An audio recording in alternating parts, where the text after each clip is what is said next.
Och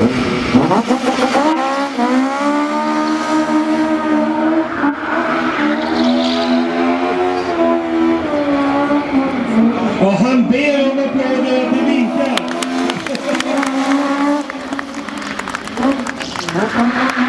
Att köra på det här sättet och samtidigt sitta och vinka till publiken, jag tycker det är helt galet.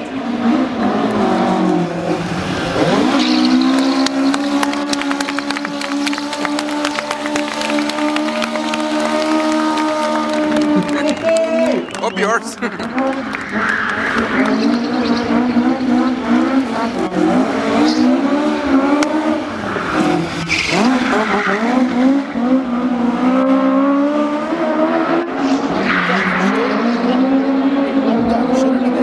Att den här stackars bilen den används maximalt just nu.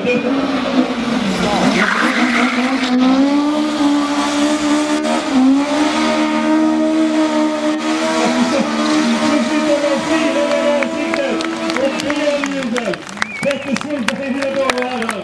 Gustav är i Malmö kjol. På ett sätt som vi aldrig har sett förut i helt BDG-skott. Det här händer bara på Tank Talks Rally Show. Hej, då ska vi höra. Detta här är ju... Här är en väldigt gammal man. Alla känner Mattis. Han är igång igen.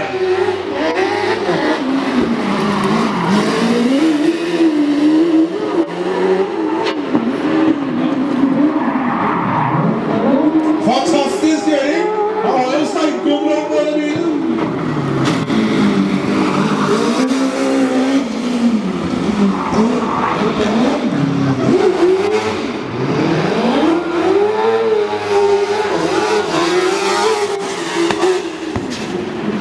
Ja, vad ska vi säga mer om den här bilen? De kör med enhetsdäck. Men det som är framförallt häftigt, han vinner snurra bland handbollarna igen. Det är 206 hästkrafter, 480 kilo. Får en hastighet där runt i där nere. Där ja, där får du bonus sina vecka.